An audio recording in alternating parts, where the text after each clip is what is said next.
बोलो सतिया जोता वाली माता तेरी सदा ही जय जयकार। बोलो साचे दरबार की जय। आज मैं आपके सामने दुर्गा सप्तशती का चौथा अध्याय पढ़कर सुनाऊंगी। कृपया ध्यान से सुने। चतुर्थो अध्याय।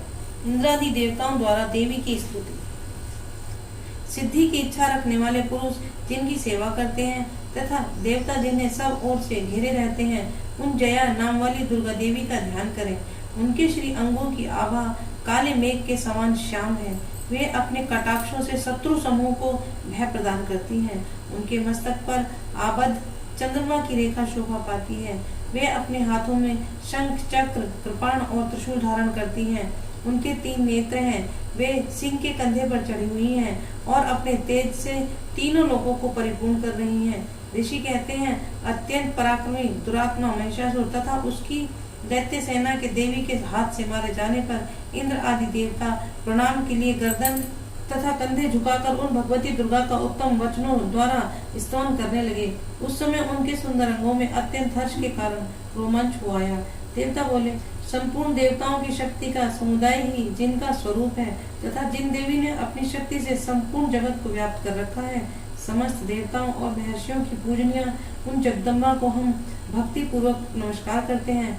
वे हम लोगों का कल्याण करें, जिनके अनुपम प्रभाव और बल का वर्णन करने में भगवान शेषनाग, ब्रह्मा जी तथा महादेव जी भी समर्थ नहीं है। वे भगवती चंडिका का संपूर्ण जगत का पालन एवं अशुभ भय का नाश करने का विचार करें। जो पुण्यात्माओं के घरों में स्वयं ही लक्ष्मी रूप से, पापियों के यहाँ दरिद्रता रूप से, शुद्ध अंतःकरण वाले पुरुषों के हृदय में बुद्धि रूप से, सत्पुरुषों में श्रद्धा रूप से तथा कुलीन मनुष्य में लज्जा रूप से निवास करती हैं, उन आप भगवती दुर्गा को हम नमस्कार करते हैं। देवी, आप संपूर्ण विश्व का पालन कीजिए। देवी, आपके इस अचिंत्य रूप का असुरों का नाश करने वाले भारी पराक्रम तथा समस्त देवताओं और दैत्यों के समक्ष युद्ध में प्रकट किए हुए आपके अद्भुत चरित्रों का हम किस प्रकार वर्णन करें। आप संपूर्ण जगत की उत्पत्ति में कारण हैं। आप में सत्वगुण, रजोगुण और तमोगुण ये तीनों गुण मौजूद हैं, तो भी दोषों के साथ आपका संसर्ग नहीं जान पड़ता। भगवान विष्णु और महादेव जी आदि देवता भी आपका पार नहीं पाते। आप ही सबका आश्रय हैं। यह समस्त जगत आपका अंशभूत है, क्योंकि आप सबकी आदिभूता, अव्यकृता, परा प्रकृति है। देवी, संपूर्ण यज्ञों में जिसके उच्चारण से सब देवता तृप्ति लाभ करते हैं, वह स्वहा भी आप ही हैं। इसके अतिरिक्त आप पितरों के तथा उद्गीत के मनोहर पदों के पाठ से युक्त शामदेव भी आधार आप ही हैं।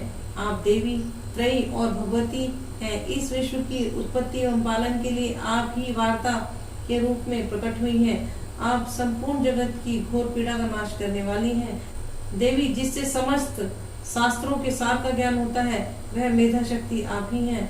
दुर्गम भवसागर से पार उतारने वाली नौका रूप दुर्गा देवी भी आप ही हैं। आपकी कहीं भी आसक्ति नहीं है। कैटव के शत्रु भगवान विष्णु के वक्षस्थल स्थल में एकमात्र निवास करने वाली भगवती लक्ष्मी तथा भगवान चंद्रशेखर द्वारा सम्मानित गौरी भी आप ही हैं। आपका मुख मंद मुस्कान से सुशोभित, निर्मल, पूर्ण चंद्रमा के बिंब का अनुसरण करने वाला और उत्तम सुवर्ण की मनोहर कांति से कमनीय है। तो भी उसे देखकर महिषासुर को क्रोध हुआ और सहसा उसने उस पर प्रहार किया। यह बड़े आश्चर्य की बात है। देवी, वही मुख जब क्रोध से युक्त होने पर उदय काल के चंद्रमा की भांति लाल और तनी हुई भौहों के कारण विकराल हो गया है, तब उसे देखकर जो महिषासुर के प्राण तुरंत नहीं निकल गए, यह उससे भी बढ़कर आश्चर्य की बात है, क्योंकि क्रोध में भरे हुए यमराज को देखकर भला कौन जीवित रह सकता है। देवी, आप प्रसन्न हो। परमात्मा स्वरूपा आपके प्रसन्न होने पर जगत का अभ्युदय होता है। परमात्मा स्वरूपा आपके प्रसन्न होने पर जगत का अभ्युदय होता है और क्रोध में भर जाने पर आप तत्काल ही कितने कुलों का सर्वनाश कर डालती हैं। यह बात अभी अनुभव में आई है, क्योंकि महिषासुर की विशाल सेना क्षण भर में आपके कोप से नष्ट हो गई है। सदा अभ्युदय प्रदान करने वाली आप जिन पर प्रसन्न रहती हैं, वे ही देश में सम्मानित हैं। उन्हीं को धन और यश की प्राप्ति होती है। उन्हीं का धर्म कभी शिथिल नहीं होता। वे ही अपने हष्ट पुष्ट स्त्री, पुत्र और भृत्यों के साथ धन्य माने जाते हैं। देवी, आपकी ही कृपा से पुण्यात्मा पुरुष प्रतिदिन अत्यंत श्रद्धा पूर्वक सदा सब प्रकार के धर्मानुकूल कर्म करता है और उसके प्रभाव से स्वर्गलोक में जाता है। इसलिए आप तीनों लोकों में निश्चय ही मनोवांछित फल देने वाली हैं। माँ दुर्गे, आप स्मरण करने पर सब प्राणियों का भय हर लेती हैं और स्वस्थ पुरुषों द्वारा चिंतन करने पर उन्हें परम कल्याण में बुद्धि प्रदान करती हैं। दुख, दरिद्रता और भय हरने वाली देवी, आपके सिवा दूसरी कौन है जिसका चित्त सबका उपकार करने के लिए सदा ही दर्याद्र रहता हो। देवी, उन राक्षसों के मारने से संसार को सुख मिले तथा ये राक्षस चिरकाल तक नरक में रहने के लिए भले ही पाप करते रहे हों, इस समय संग्राम में मृत्यु को प्राप्त होकर स्वर्गलोक में जाएं, निश्चय ही यही सोचकर आप शत्रुओं का वध करती हैं। आप शत्रुओं पर अस्त्रों का प्रहार क्यों करती हैं? समस्त असुरों की दृष्टिपात मात्र से ही भस्म क्यों नहीं कर देती? इसमें एक रहस्य है। ये शत्रु भी हमारे शस्त्रों से पवित्र होकर उत्तम लोकों में जाएं। इस प्रकार उनके प्रति भी आपका विचार अत्यंत उत्तम है। खड़ग के तेज पुंज की भयंकर दीप्ति से तथा आपके त्रिशूल के अग्रभाग की घनी भूत प्रभा से चौंधिया कर जो असुरों की आंखें फूट नहीं गई, उसमें कारण यही था कि वे मनोहर रश्मियों से युक्त चंद्रमा के समान आनंद प्रदान करने वाले आपके उस सुंदर मुख का दर्शन करें। देवी, आपका शील दुराचारियों के बुरे बर्ताव को दूर करने वाला है। साथ ही यह रूप ऐसा है जो कभी चिंतन में भी नहीं आ सकता और जिसका कभी दूसरों से तुलना भी नहीं हो सकती, तथा आपका बल और पराक्रम तो उन दैत्यों का भी नाश करने वाला है जो कभी देवताओं के पराक्रम को भी नष्ट कर चुके थे। इस प्रकार आपने शत्रुओं पर भी अपनी दया ही प्रकट की है। वरदायिनी देवी, आपके इस पराक्रम की किसके साथ तुलना हो सकती है? तथा शत्रुओं को भय देने वाला एवं अत्यंत मनोहर ऐसा रूप भी आपके सिवा और कहाँ है? हृदय में कृपा और युद्ध में निष्ठुरता, ये दोनों बातें तीनों लोगों के भीतर केवल आप में ही देखी गई हैं। माते, आपने शत्रुओं का नाश करके इस समस्त लोकी की रक्षा की है। उन शत्रुओं को भी युद्ध भूमि में मारकर स्वर्गलोक में पहुंचाया है तथा उन्मत्त दैत्यों से प्राप्त होने वाले हम लोगों के भय को भी दूर किया है। आपको हमारा नमस्कार है। देवी, आप शूल से हमारी रक्षा करें। अंबिके, आप खड़ग से भी हमारी रक्षा करें तथा घंटा की ध्वनि और धनुष की टंकार से भी हम लोगों की रक्षा करें। चंडिके, पूर्व, पश्चिम और दक्षिण दिशा में आप हमारी रक्षा करें तथा ईश्वरी, अपने त्रिशूल को घुमाकर आप उत्तर दिशा में भी हमारी रक्षा करें। तीनों लोकों में आपके जो परम सुंदर एवं अत्यंत भयंकर रूप विचरते हैं, उनके द्वारा भी आप हमारी तथा इस भूलोक की रक्षा करें।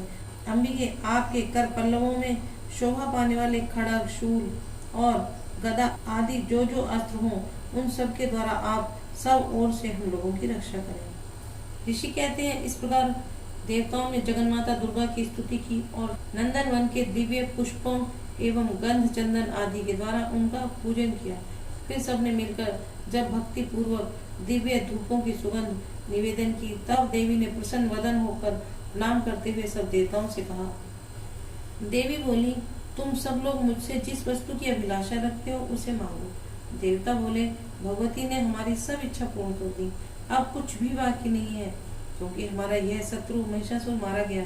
महेश्वरी, इतने पर भी यदि आप हमें और वर देना चाहती हैं तो हम जब जब आपका स्मरण करें तब तब आप दर्शन देकर हम लोगों के महान संकट दूर कर दिया करें। तथा प्रसन्नमुखी अंबिके, जो मनुष्य इन स्तोत्रों द्वारा आपकी स्तुति करे उसे वित्त, समृद्धि और वैभव देने के साथ ही उसकी धन और स्त्री आदि संपत्ति को भी बढ़ाने के लिए आप हम पर सदा प्रसन्न रहे। ऋषि कहते हैं, राजन, देवताओं ने जब अपने तथा जगत के कल्याण के लिए भद्रकाली को इस प्रकार प्रसन्न किया, तब वे तथास्तु कहकर वहीं अंतर ध्यान हो गई।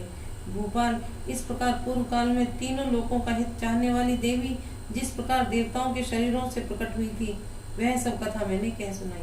अब पुनः देवताओं का उपकार करने वाली वे देवी दुष्ट दैत्यों तथा सुम निशुम का वध करने एवं सब लोगों की रक्षा करने के लिए गौरी देवी के शरीर से जिस प्रकार प्रकट हुई थी, वह सब प्रसंग मेरे मुख से सुनो। मैं उसका तुमसे यथावत वर्णन करता हूँ।